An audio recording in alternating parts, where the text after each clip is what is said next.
Hey guys, it's Crowbar Zero, and I'm just doing a live recording here. We're taking a look at the Tower Idol defense, and I kind of wanted to do a deep dive on this game because there's some very rudimentary videos out there.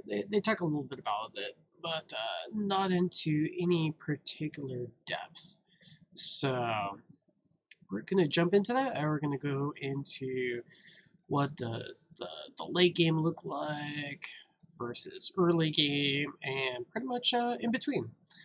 So hopefully there's a little bit of content for just about anyone who is kind of interested in the game. Maybe they're already playing it and partway through.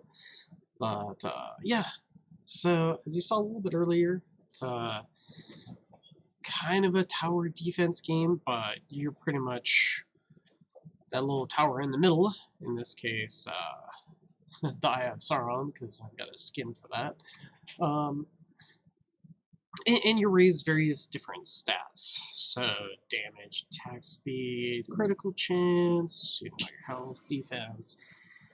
You've got some utility up there as well, and then you've got some ultimate weapons. You also have, through the events, you've got 3 different bots. You can see 2 of them floating around. Those can be disabled if you so choose to, and in some late game builds you actually do want to do that. But anyway, so I'm going to jump in, and we are going to take a look first at some of the stats. You know, kind of talk a little bit about what they do in general, and then where are they useful as far as mid game, late game, all of that stuff, as well as early game. So let me turn this on.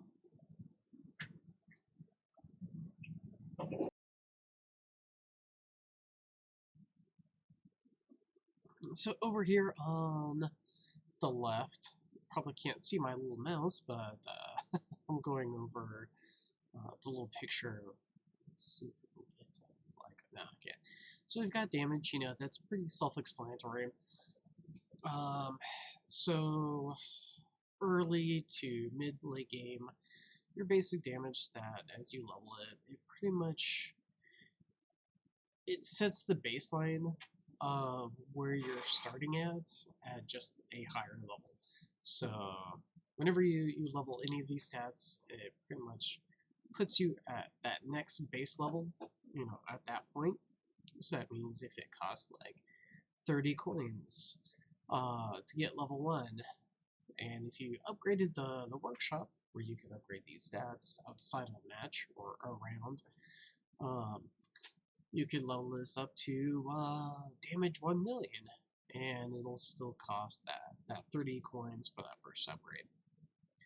So damage, pretty self-explanatory. It's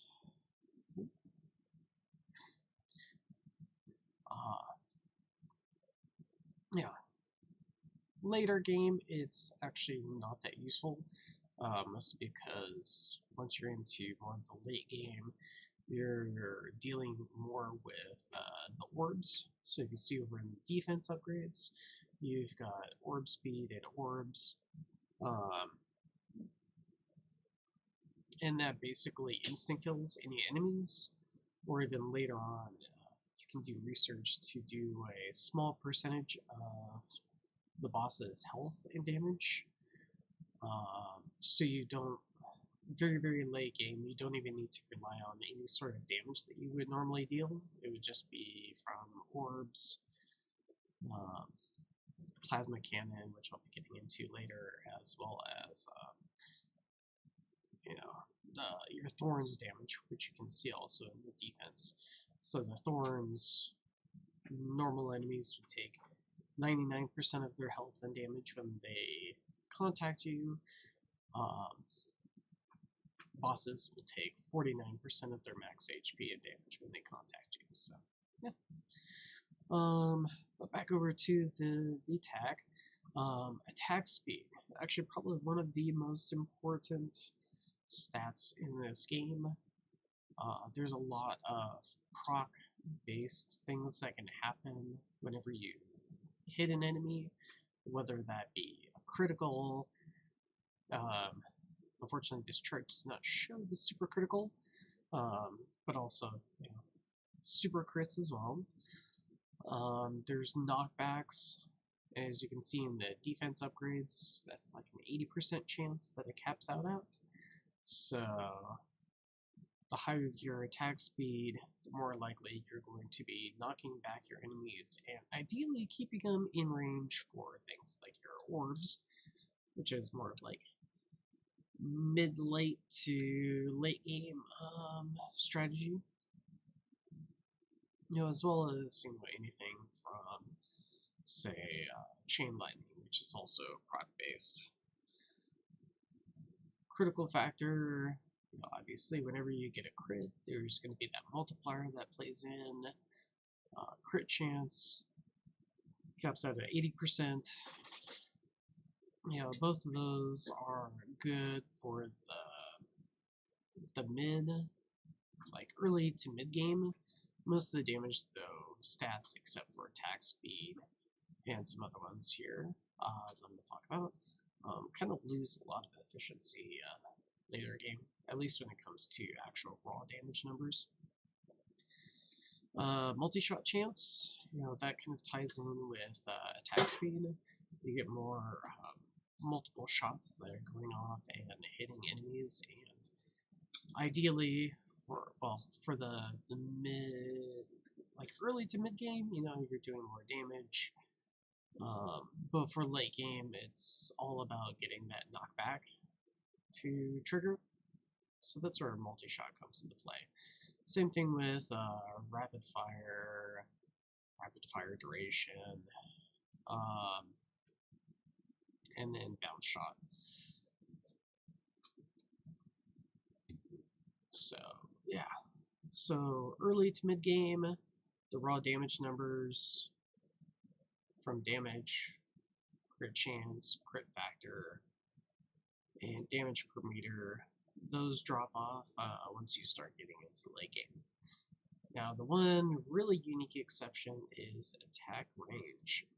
So that's a little bit of a tricky area, because depending on the ultimate weapons that you get for your mid to late game, depends on what attack range you actually want to be attacking at. You ideally never want to get it at this max range that it shows here at 69.5 meters. For normal, like late game play, you want it ideally at 60 meters, or if you have black hole, you probably want it more around 30 meters. And so with black hole, you're able to gather more enemies into the black hole and get extra coins whenever you kill enemies, so you don't need nearly the amount of attack range investment to really be effective at farming with that strategy. But typical blender, as they call it, builds, you want it at 60 meters.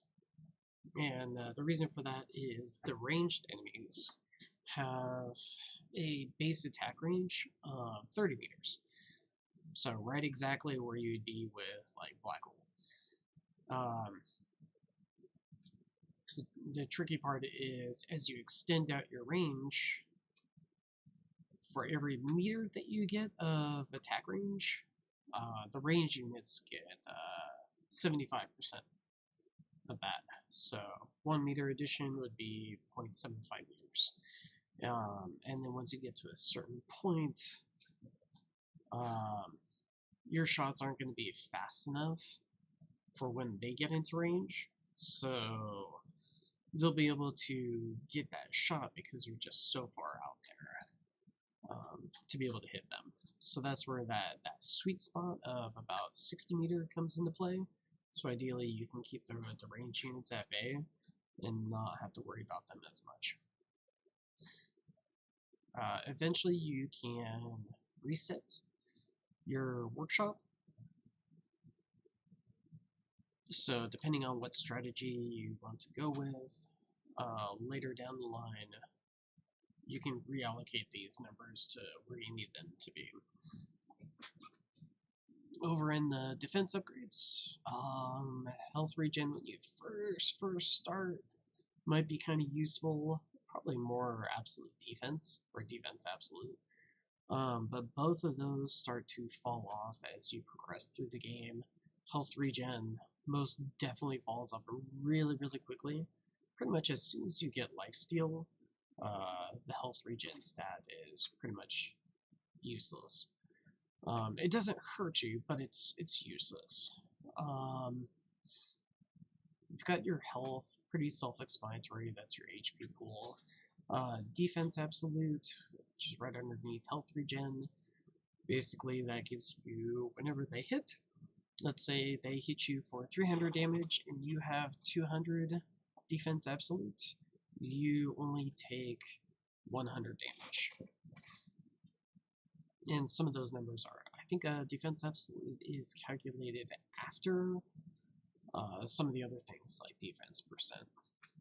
So defense percent, it shows 49.5% as the normal cap. You have research that you can do in the labs to increase that amount, and it does get fairly pricey.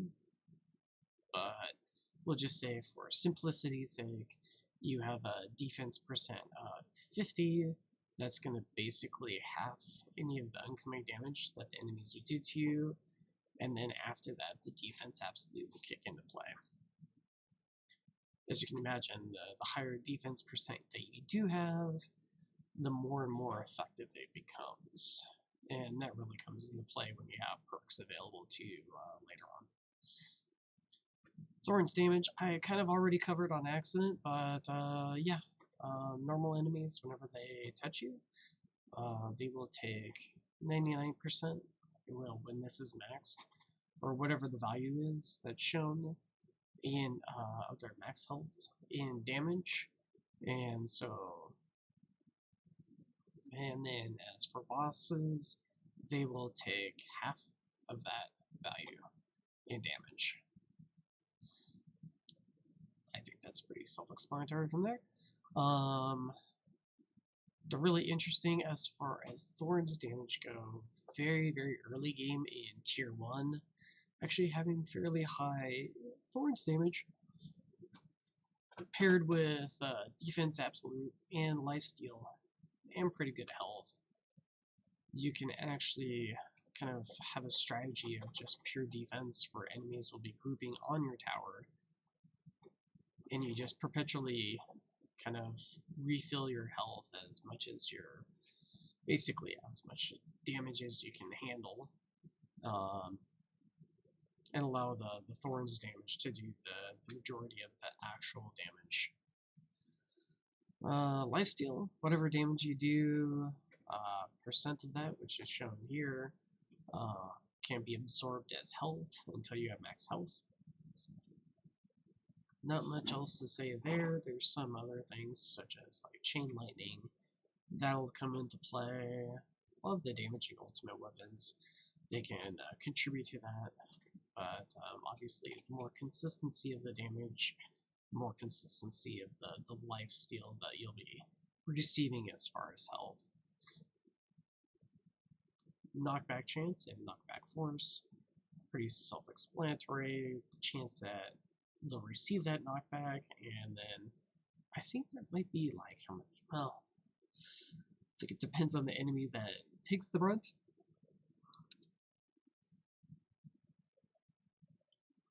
So like bosses, they will not be knocked back, but I think tanks have a reduced distance of how much knockback they'll receive. Basic enemies will take the full knockback. And I think for ranged and fast enemies, they also take the full knockback force. So having those high up will keep the enemies from reaching your tower and doing these sort of damage. Now, as you can imagine, as I mentioned earlier, attack speed, the more you attack, the more you're able to knock enemies back.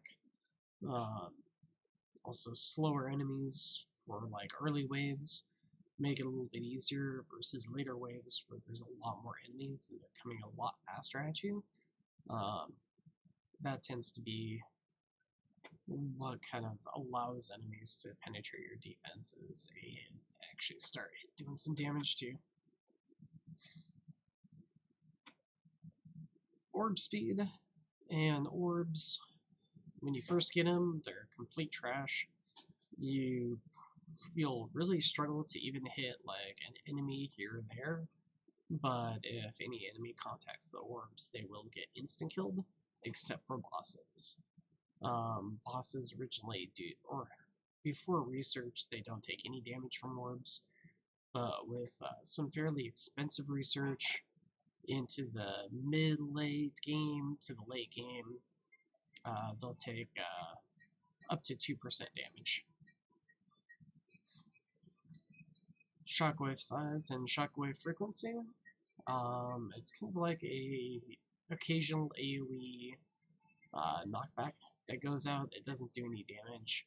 Just another tool to keep enemies away from your tower so that you can manage them afar.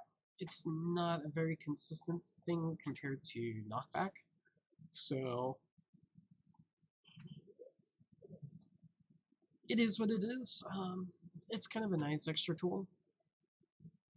Landmines, landmine chance, landmine damage. I don't know where the chance really comes into play. It seems like it's more of like a second kind of mechanic that will just randomly spawn.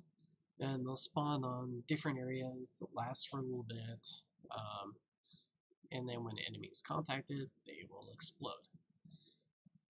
It's okay for the, and kind of the mid game, but it's not something that's going to be really game changing. Defy Death, you're probably going to get that mid game, mid-early game. It's fairly expensive to upgrade, and it caps out at 30%, so fairly early-ish to mid-game. You'll probably need things like free upgrades to be able to max that out. Later game to be able to get that maxed out fairly easily, but it's only 30%.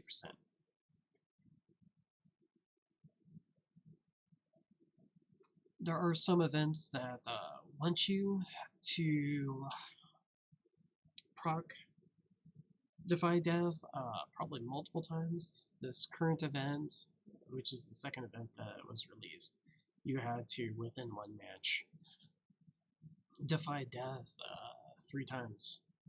So obviously the higher chance you have and the faster that you can do those runs, you can achieve that that fairly annoying kind of mission, be able to get those rewards. Onto the utility upgrades. We've got cash bonus and coins per kill bonus. Whenever you kill enemies, you'll get that, whatever that multiplier is. Cash per wave or coins per wave. Depending on what kind of run that you're doing, it can be more or less useful. If you're doing very, very short runs, like 20 waves, 40 waves, these might not be too bad to actually have at a moderate value, but they do lose some of their value as you progress through the game, and especially when you get things like other things that are going to multiply. Basically, whenever you kill enemies, you get X bonus, such as Golden Tower, or will increase both cash and coin, or Black Hole. I think their Death Wave might also increase coins. So, yeah, those per wave bonuses will not benefit nearly as much. Next one is your free upgrades. So for the attack tab, the defense tab, and the utility tab,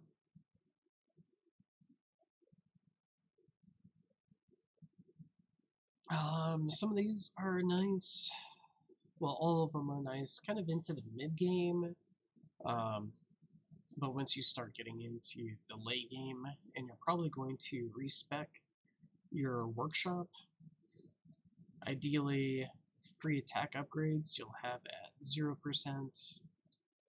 You'll have however high you can get in defense upgrades, as high as you can, and free utility upgrades you're also going to have at 0%. And the reason is you don't want that range to be increased. So if you had the free utility upgrades, that would add to the attack upgrades, and then attack upgrades could possibly, and most probably would increase your range, and that could mess with your strategy. Interest per wave, that's a little bit of an annoying one because it sounds great initially, but there's a max interest that you can reach.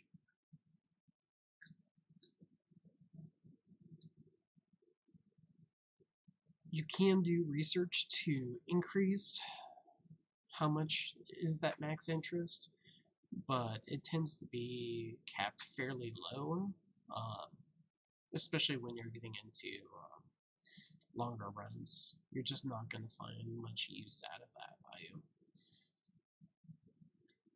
The last three, which are super important: recovery amount, max recovery, and package chance. So at the end of a round, you have a chance with these to spawn a package, and it's like a little circle with a plus symbol, kind of like a Healy package comes over to you.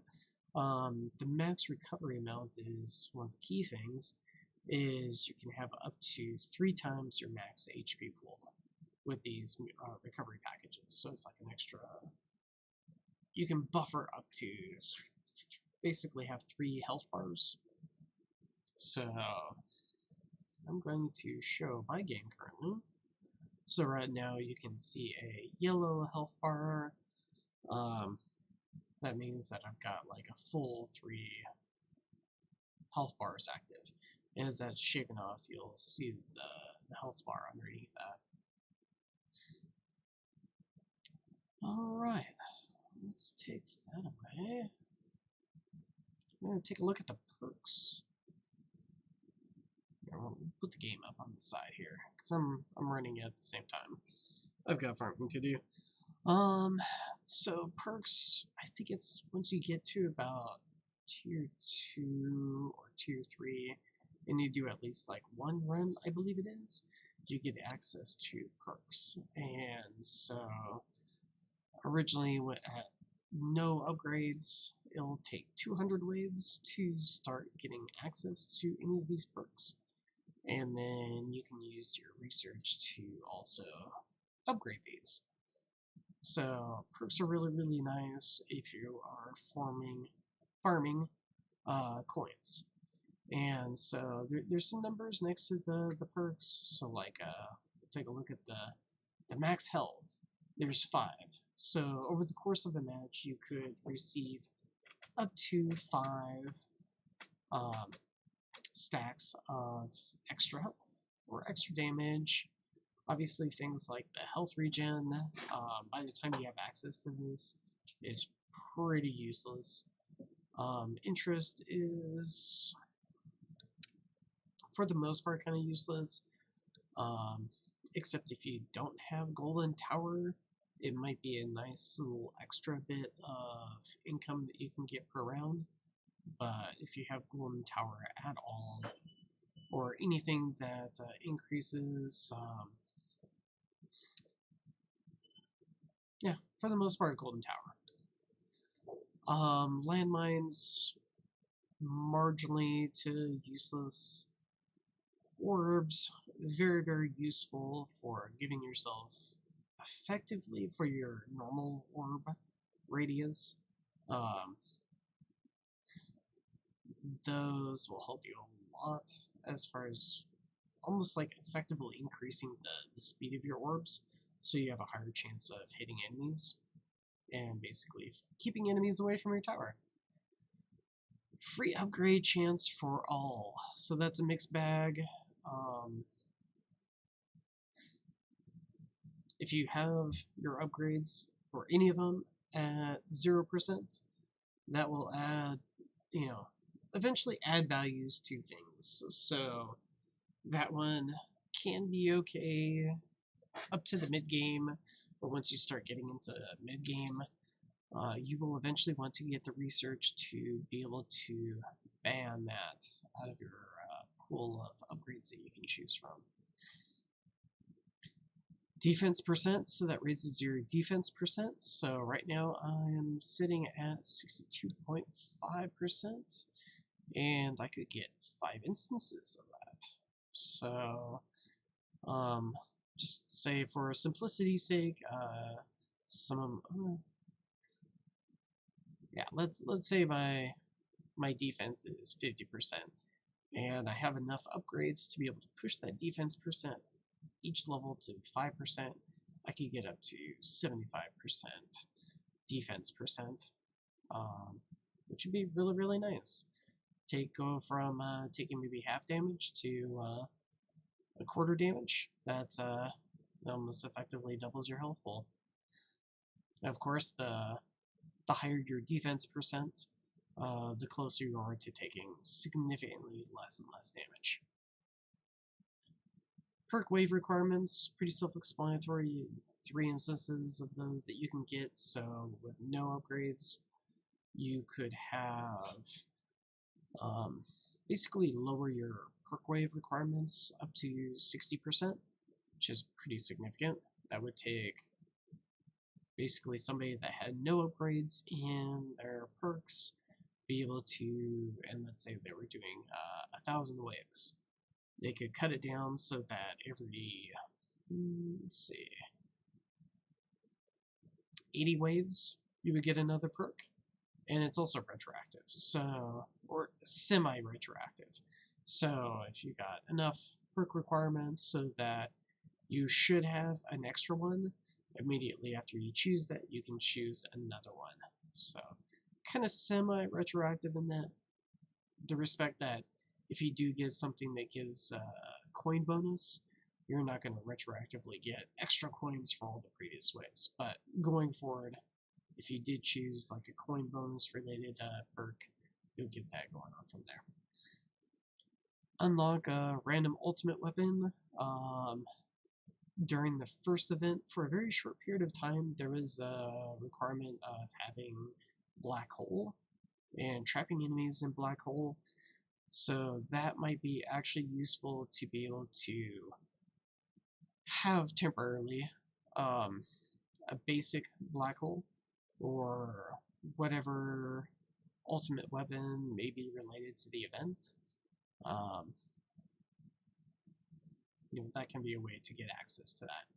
And then, of course, increase your max game speed. There's only 1 instance of that you can get. So, currently, it would take, let's say if it's still only 1%, it would take my game speed up to 6 times. Oh, look at that.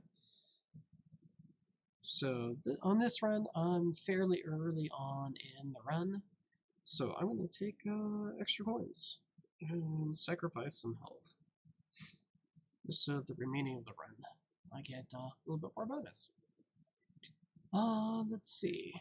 In the middle here, we've got available perks that's related to any ultimate weapon that you currently possess. Also includes, if you unlock a random ultimate weapon, you can get access to the perk related to that. Available perks, going on to the last category. On the right side, so those are the trade-off perks. You can only choose them once. Some of them are absolutely awesome, and other ones are completely trash. And as far as like trash as like you want to ban them from ever seeing them in your pool. Because if you accidentally choose them, nope, there's my dog barking. It could possibly ruin the remaining of your run. And give me just a moment while I turn that off and I go over here. Put this here.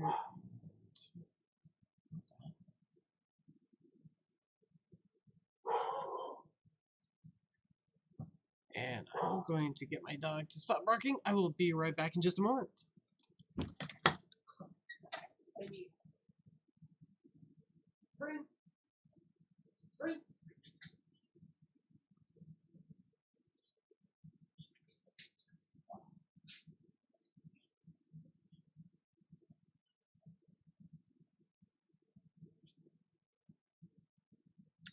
Alright, she's with mommy right now. Alright, so... Never mind, she came over and she's saying hi to me now. So I got some cool graphs that the community made over here that's really useful. So one of the best ultimate weapons that you can get is Golden Tower. It's been that way for quite a long time. It's not as much of a big deal as it originally was, but it's still fairly powerful. So there's a nice little table here, and I'm going to enlarge this the best I can so it's viewable. So this is kind of the general path that you would want to take so you can get the most out of your greenstones in order to upgrade Golden Tower. I'm just going to scan this. At any point you can pause the video and take a look at it. Here, let me make it even larger. We'll start over. Let's see. Just gonna scroll through all that. And this is base value, not counting anything that may be contributed for your lab research. So just take that into account when you're upgrading your Golden Tower, should you get access to that. I'm just going to go through here. There we go. That's the end of the list. This is the most up-to-date one. Obviously, the game is going to change over time, so there may be more or less options that may change this, but that's that. I'm going to exit this match, actually. There's also, so overall, we've got 4 currencies. We've got your money that you have in the top left. Right below that, you've got your coins, and then you've got your gems. Money is going to be what you use to buy your upgrades, like I just did. And so within a match, you can make your tower more powerful. Chances are the enemies are still going to become more powerful than you can progress over time, but it's kind of a nice way to kind of keep in step with them. Coins you'll use for more permanent upgrades and kind of setting the bar of where you start at a higher level. They're also used for paying for research upgrades in your labs. And again, all the permanent upgrades, not all, but the base majority of them come from coins. Gems, you'll use them to unlock more research labs. You can kind of see eventually you can have up to 5 research labs, as well as expand out the number of cards that you have. So right now I have an active 13. To the best of my knowledge, I think it's 15 or 16 are the max number of cards that you can have in play. So here you can not only increase the number that you have, but you can purchase additional cards. So there's a base formula where the common cards, um, as you can see there, it's common. Um, they'll have a much higher chance to roll those versus a rare card or an epic card. Epic card's pretty rare on the priority, but that's basically you have a limited box. I would say like not exactly like a loot box, but kind of that you can roll the dice in and see if you can get any particular card.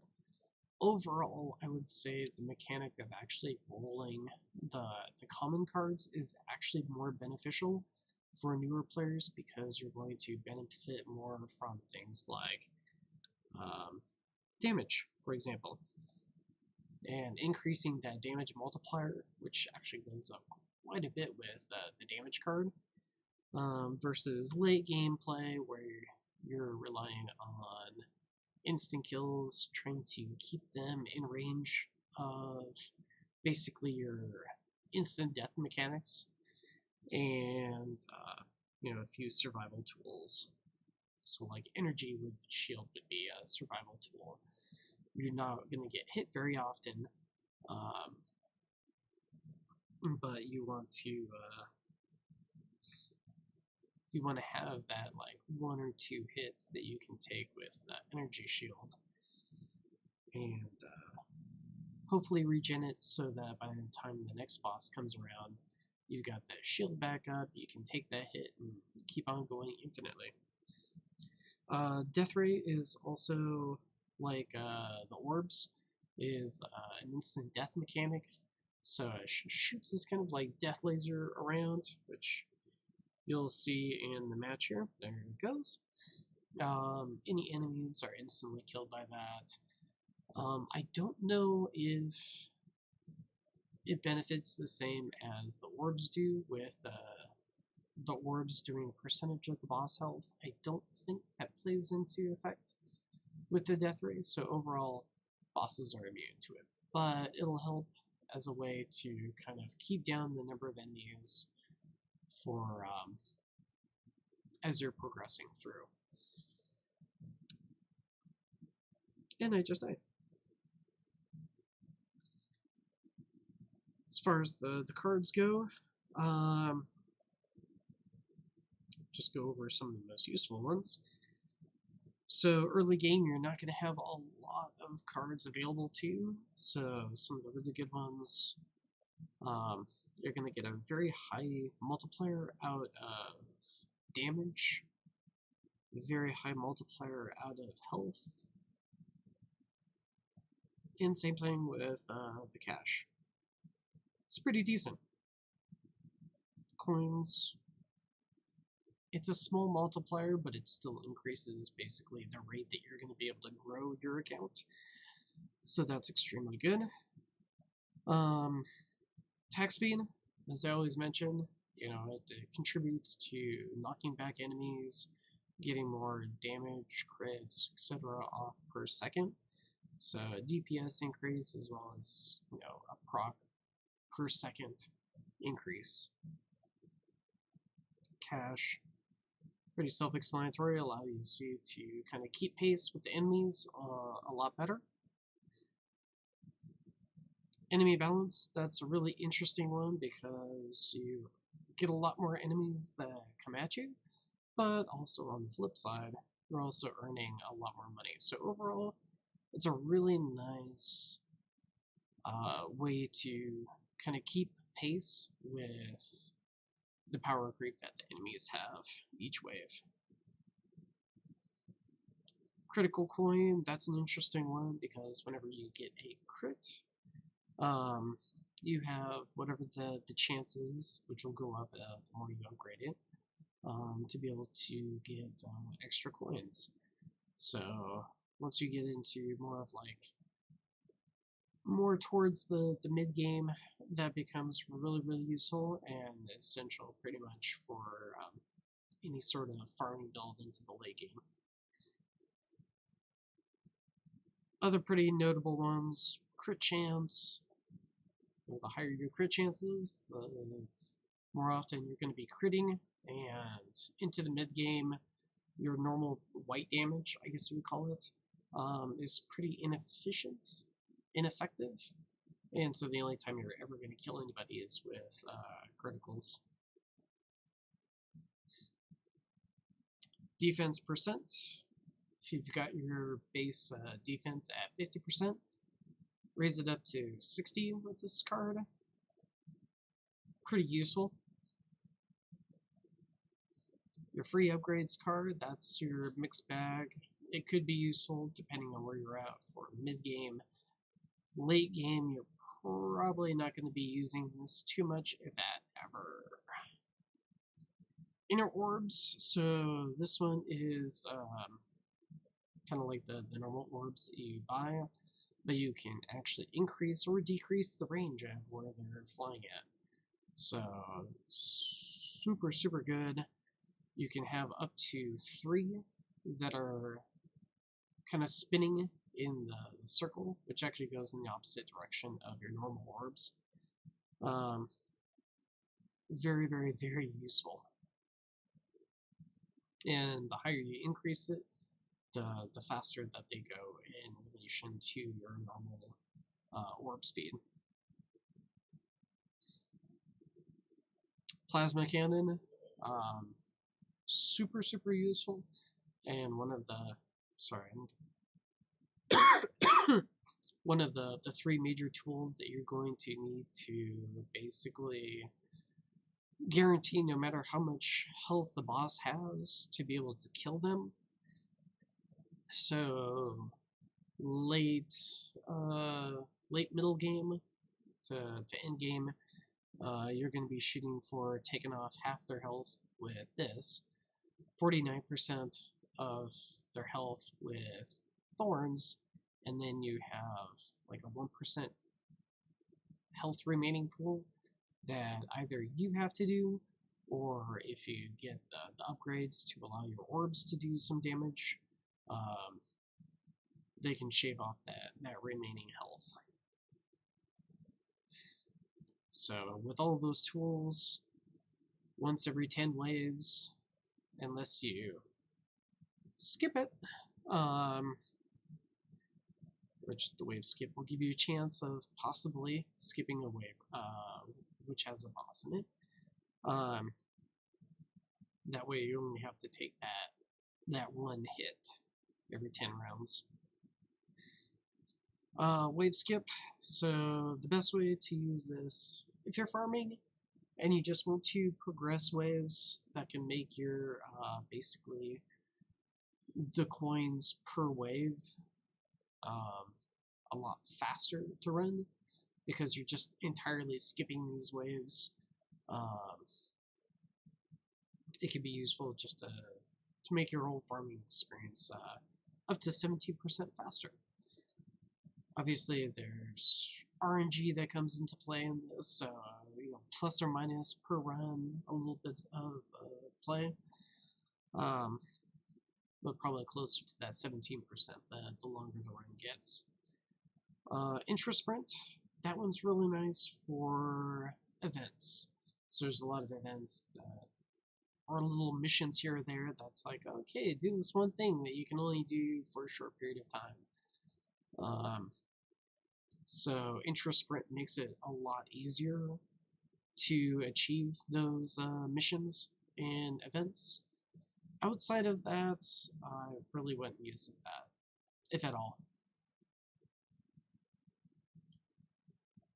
Death Ray, very good mechanic, but in some cases it could be not a little bit too good.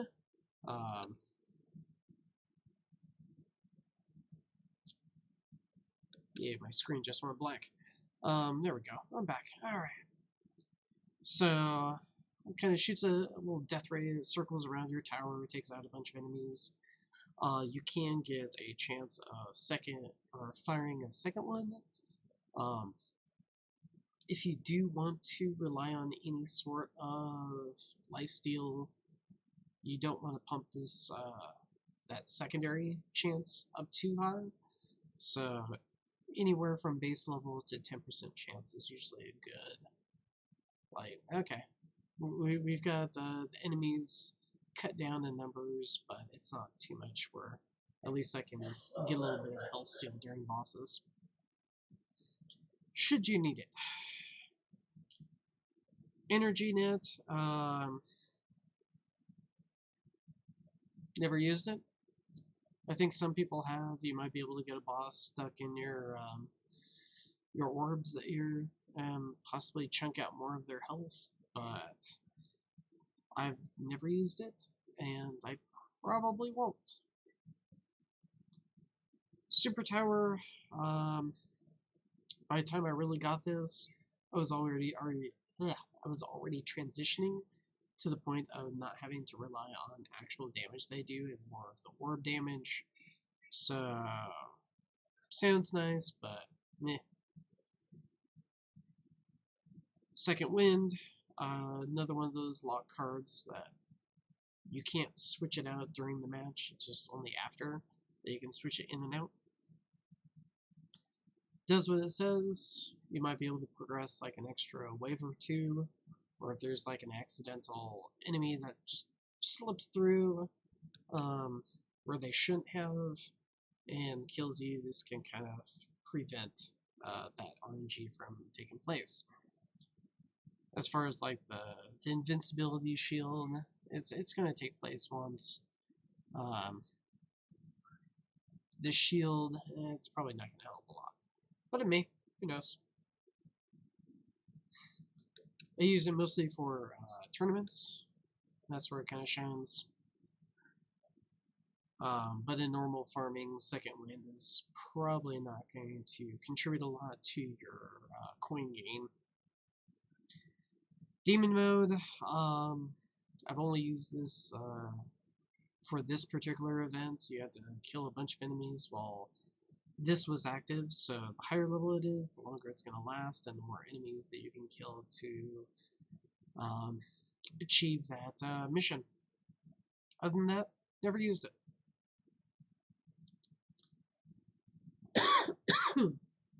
Energy Shield.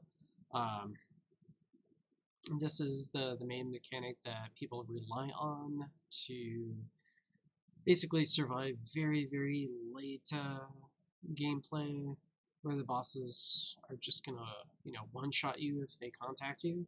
So Energy Shield just basically allows you to ignore that hit, and hopefully by the time that the next boss comes around, you'll have it recharged and be able to take that next hit as well.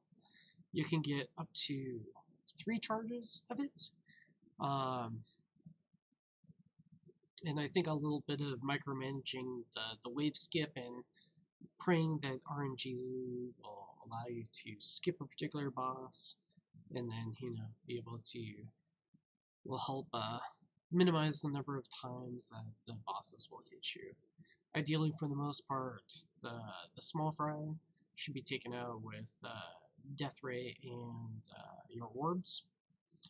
And yeah, that's kind of the rundown of that. Let's see here. I've got research. All the labs here. I also have another table here on the right. Shows kind of the max on your research, how far you can take each particular one. Make this a little larger so it's easier to read.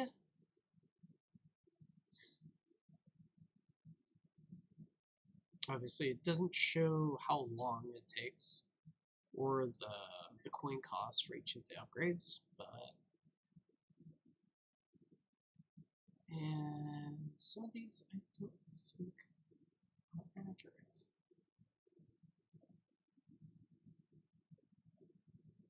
Oh, no. So yeah, this is for the research. So like damage, the max level is 100, 99 for attack speed, attack speed's going to be really useful. So you've got 99 levels to spill into that. Range, you definitely want to avoid where possible for that one. The tier, that's when you get access to that and the number of levels that you can get into it. Most of them are like 2 to 3% of a bonus. So yeah, let's see. Let's talk about which ones. Kind of like the workshop. You know, damage isn't going to be too bad. It's going to carry you into the mid game. Attack speed is always going to be useful. Crit factor up to the mid game. Range, absolutely do not want to dump any of your points into that. Damage per meter, into the mid game as well. Health is always going to be useful. Regen, pretty much useless. Defense, absolute. Some people say that it might be okay in some circumstances, such as you're trying to build up your max HP pool with death waves, being able to survive later and later to be able to build that up to max of 8 times. Some people really like that for that, but for the most part, it gets scaled out pretty quickly. Or at least like mid late game, and that's when it starts to become not as effective as it used to be. Defense percent, not really useful much in the beginning, but it becomes increasingly useful and very useful when you're farming. But with 50 max levels that you can get into it, I will pop that up so we can actually talk about the actual increase. So you get a 0.2% increase that gets added. So that would be, what is it? Is it 10% bonus if you max this out? So kind of useful for tournaments. Not too terribly. It's a lot of investment. It's a very expensive investment. I only have it up to level 16, as you can see, and it's going to take 3 days, 3.5 days, just for that one level. So later on, it will be incredibly expensive time-wise and coin-wise. Orb speed, max of 20 levels. I almost have it maxed out, actually. So that'll be pretty cool.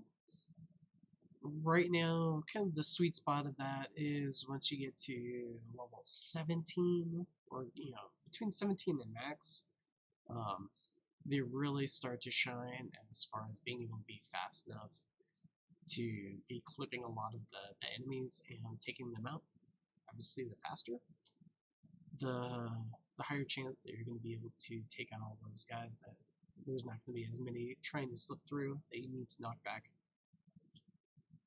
Landmine damage, all the landmine stuff, shockwave size. As you can see, I really haven't invested much in them. I'm probably not going to invest any more into them unless I just have to.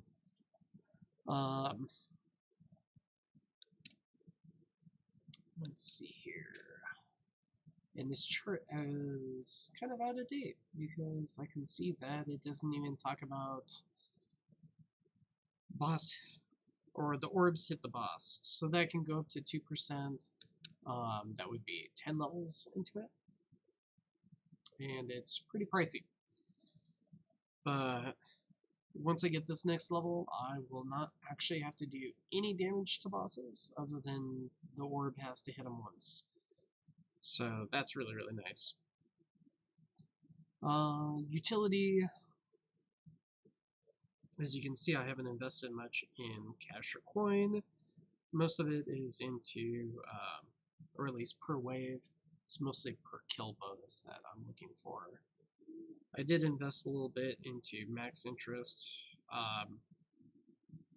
when I was kind of early mid-game, um, but really you should be sinking it into any of the things above way before you even look at the interest. It's sadly sounds like a good mechanic, but it's not.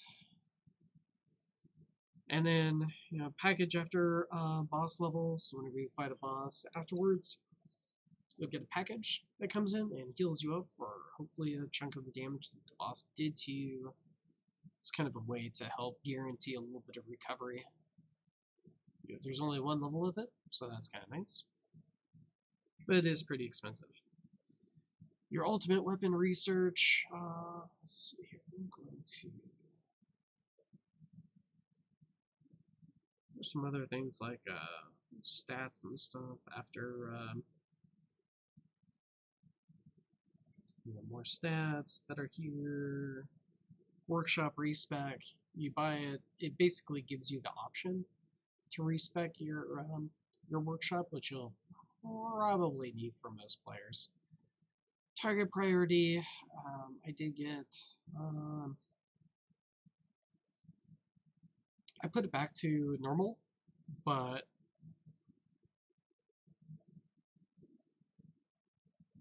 I think in the case of if you're running Black Hole and you have everything at 30 meters, you probably want to switch your priority to range units just to make sure that they die and try to minimize any damage that they can do to you.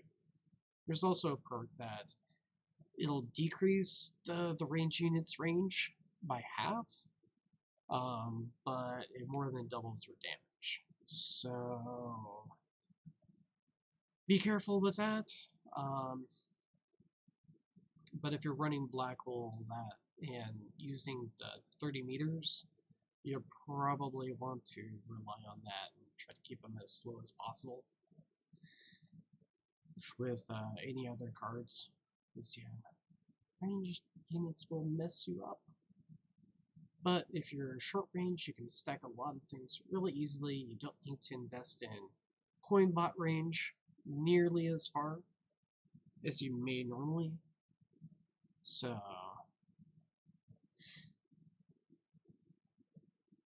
very, very nice. The big thing with ultimate weapon research, I'm just going to kind of go down this list here into 53 to 55, where it talks about chrono field, duration, damage reduction, and reduction percentage. By researching a bunch into chrono field, which I'm actually working on right now, there you can get it to the point where it has 100% uptime, so it's another nice slowing effect. But overall, until you get that 100%, chrono field is probably not going to be doing a whole lot for you. But once you get that 100% time, uptime, you've got that consistent slow, you've got a consistent damage reduction that's playing into effect. I don't think it's additive. I think it's more multiplicative with your defense percent. So you're not able to exploit that stacking amount, but it's still nice as another method to cut down the enemy's chance to hit and the damage that they do when they do hit you. Golden Tower, obviously all the bonuses are very, very nice. You want it to last longer, you want it to have overall the bigger of the two is the duration. You want it lasting longer. The tower bonus isn't going to be a whole lot, but when you use the perk that gives you an extra 50%, that'll be multiplicative with that golden tower bonus research. Deathwave health. There's an entire strategy revolving around that, where you basically devolve a lot of your attack stats so that ideally you're not killing enemies with your normal attacks, but you're killing them with Death Wave. And that by killing them with Death Wave, you get extra max HP, so your health pool increases, which will also be increased by the packages that you have.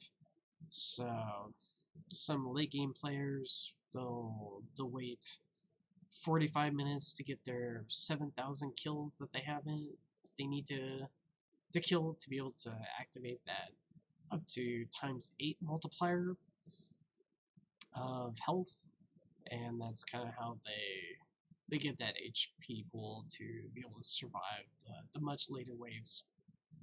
Death Wave coin bonus, kind of mixed feelings on that, because you have to kill enemies with that to get that bonus. It can be nice, but it's not going to be as good as some of the other mechanics. I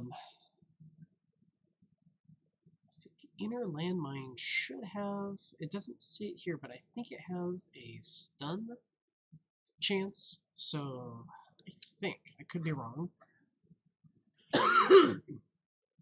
But the big thing is, if it does, which I think it does, you can stun enemies like fast enemies that come rushing in at you, and gives you a chance to basically knock them back. Chrono Field range, that's really nice for if you're using the black hole strategy. You want to slow them down a little bit before they get into range. So as soon as they hit your ability to be able to shoot at them,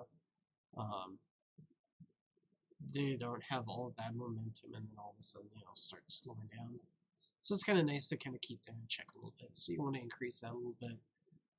Not a huge amount, but enough to start buffering some of the enemies as they come in, and hopefully they're going to be hit by some of the bounce shots, or yeah, big thing, maybe some extra bounce shots might ricochet and hit them. Second Wave Blast, never used it.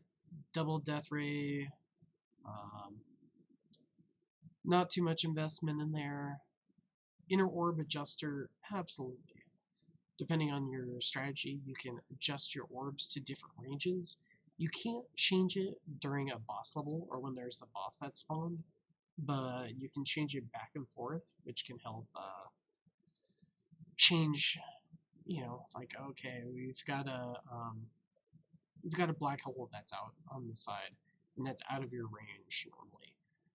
You can adjust it out so the orbs will start clipping through the black hole and taking out any of the enemies that are in there. Very, very useful. So when you get it, absolutely, if you can purchase it, go ahead. Extra inner orbs, pretty expensive, but it goes basically that base inner orb and gets you up to 3 of them. Unlock perks once you get tier 3 access. You get it once, you start unlocking perks. Pretty good, mostly for your farming strategies. Perks are locked during tournaments, so it's solely for basically your economy. And so for the most part, I would bundle perks as basically a way to boost your economy, boost your coin production, and all of that. They're more useful for longer runs. If you can go like 1,000+ waves, that's when they start becoming useful, or much more useful. But if you're doing shorter waves, like I'm gonna do here, where my max wave is 441, not gonna be as useful. Right now I'm doing this tier 10, not for coins, but I'm going basically every 15 minutes, the little gem that can circle around your tower will spawn. So I'm getting a little bit of coin farming in, but the majority of it I am getting I'm trying to get extra gems as much as possible.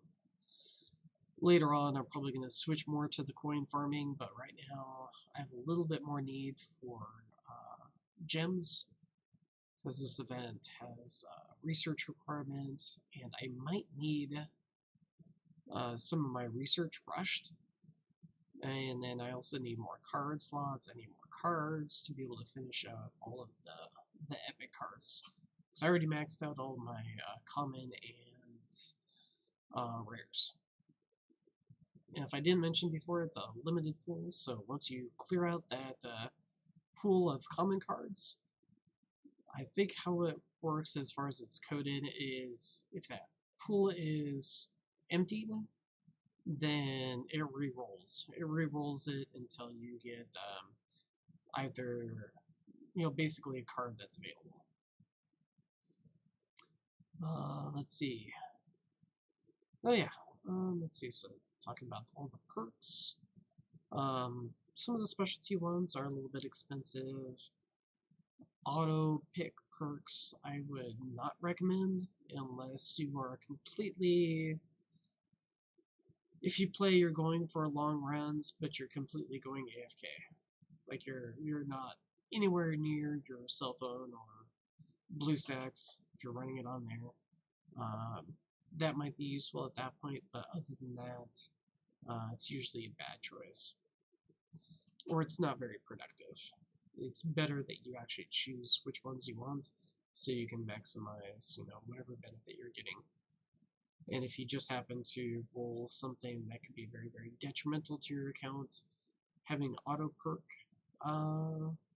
pick perks pick it for you could shorten your run pretty drastically.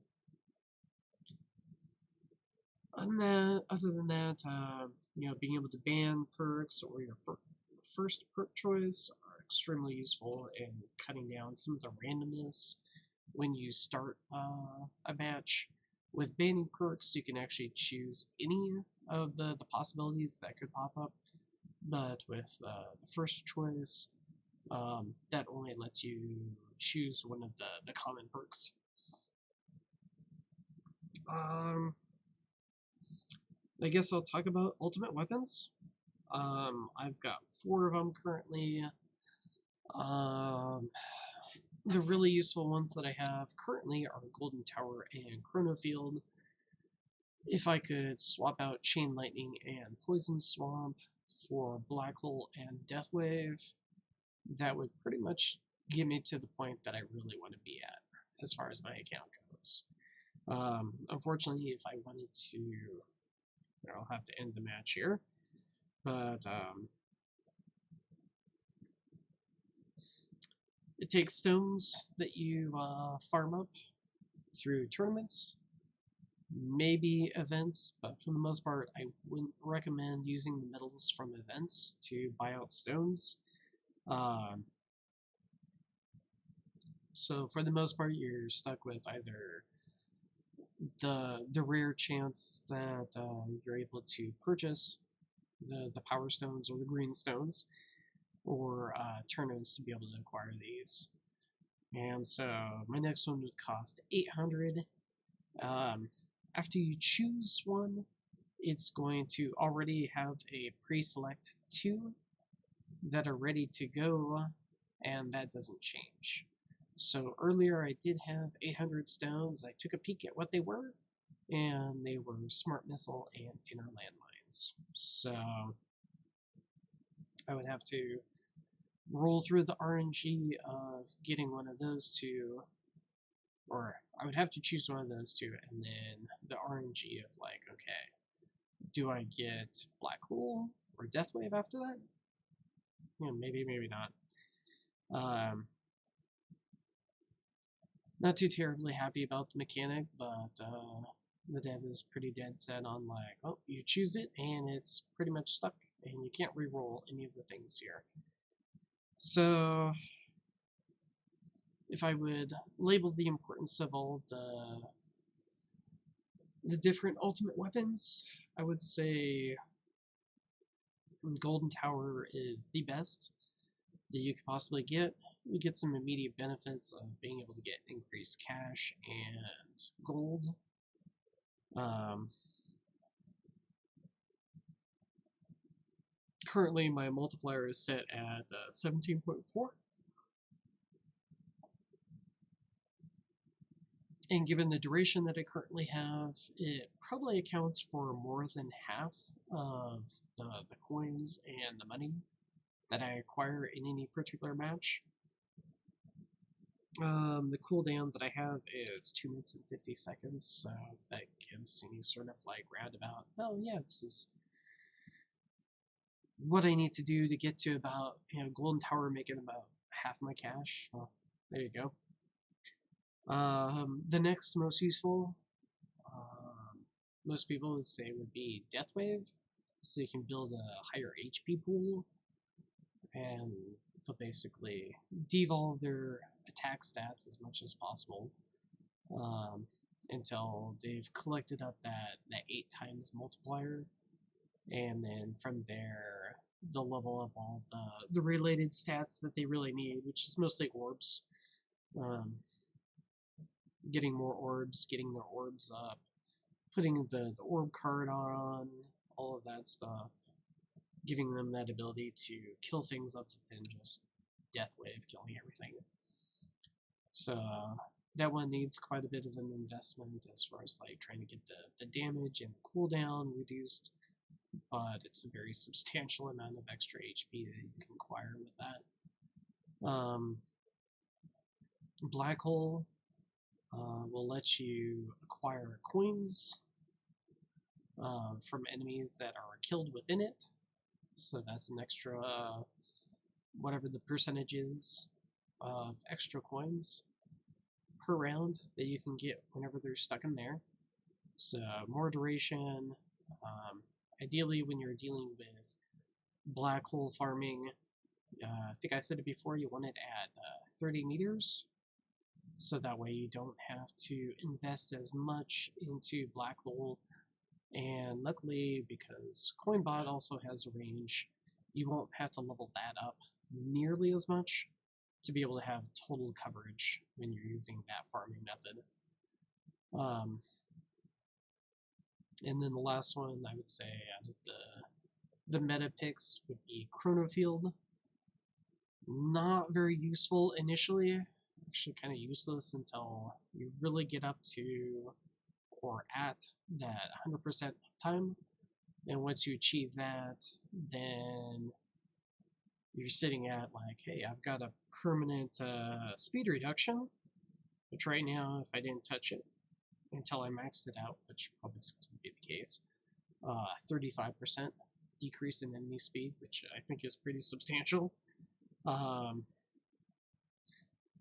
Takes quite a few stones to be able to get up to that 100% uptime. So while all the others are going to give you a little bit of a benefit here and there, it's not going to give you as much until you achieve that 100% uptime. Chain Lightning, I've got it up here. The nice thing is if you have to have more lifesteal to be able to survive, Chain Lightning's nice for that. I would say it's a mid-game kind of tier weapon. Poison Swamp, kind of the same thing. You want to stun enemies occasionally in there, and it's probably best with Black Hole in order to not allow the enemies to slip past your defense and hopefully get sucked into that black hole and killed by your orbs. Inner landmines, I think I talked about a little bit earlier. I think there's a stun chance on those. And then smart missiles, for the most part, at the moment, or the current state of time, which is October 2022, it just does damage. And when damage becomes quickly outpaced, the weapon itself is pretty useless. But yeah, other than that, I think I covered most of the aspects of this game. Um, with 5 labs, I permanently have lab speed up at the top as something that I'm researching until that gets maxed out. I think they say between like 50 to 70%, which I'm probably going to shoot for at least 70% on my account to continue that research. Early game, you really want your game speed increased. That will drastically increase how fast you're producing coins. So most people say that's like an S tier research. Um, Followed by lab speed is probably the next most important because everything else is just mostly just time gated. So getting that up as fast as possible is the ideal. I use my second slot usually for my economy tab. So sometimes that'll be Golden Tower, which you can see I'm also upgrading down here. I'm trying to move the screen, but it's not moving. There we go. Golden Tower there at the bottom. Sometimes not, but I always have that slot dedicated to that. Right now I'm having enemies slip by my defenses a lot more than they should. So down at the bottom, I've decided that my attack speed should be permanently slotted to that for quite some time. So for the most part, I just have lab 3 and 4 as my kind of whatever seems like it needs to be going in there. And right now, I'm kind of investing in Chronofield because I want to eventually be able to get that 100% uptime. Um, and then Golden Tower duration, obviously, the more I increase that, the more coin and cash that I produce in a round. So that's super important.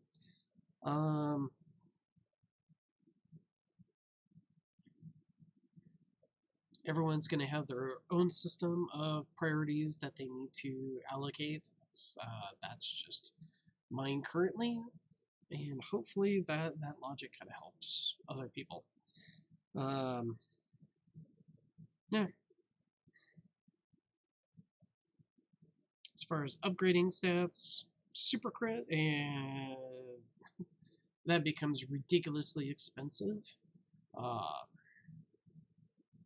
I guess it's kind of a nice mechanic, and it could increase the damage for Death Wave without increasing like your white damage or your crit chance.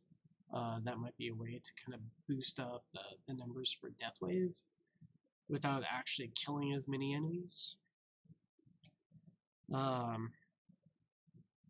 Definitely a crit chance. You want to devolve that stat. Right now, my attack range is not ideal. It's at 83.4 meters. I made some mistakes and I put points into range research. Definitely should not have done that. They said like, oh yeah, and this one guy had like between like, what was it, level up to level 7 maybe it was. I don't remember. Maybe it was up to 14. But they're like, oh yeah, you could go up to here. And now I'm kind of kicking myself for that. So until we get any sort of range selector, try to avoid attack range and attack range research as much as possible. And yeah, I think I covered most of that. I still haven't maxed out Defy Death. That can be pretty pricey, but I'm usually able to max it relatively easy in the beginning of the match. And then I'll have all the recovery packages, related research that I also need to finish off. It's getting there, but it's not quite there yet.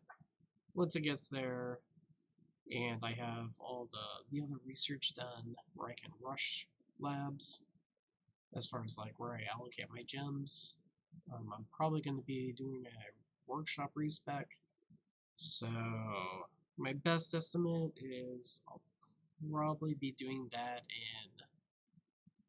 in probably late November, early December of 2022. So, yeah, that's kind of that in a handbasket. Oh, and I forgot another bad side about range. Definitely don't use this card. Um, but if you extend your range out too far in relation to your attack speed, um, even though your range might be, let's say, 60 meters, your attack speed might be too slow to actually reach that, and your attacks will just never be able to reach that range until they get closer. So definitely keep that range stat on the lower end if possible. The only time I actually put any points into health regen is if there's the last event we had it where it was like I think you had to allocate like 10 points into a stat, and so dumping 10 points into or 10 levels or whatever into health regen was very inexpensive way to achieve that mission versus some of the others. You know what? I hope that helps. And I will catch you guys later. That was a long recording.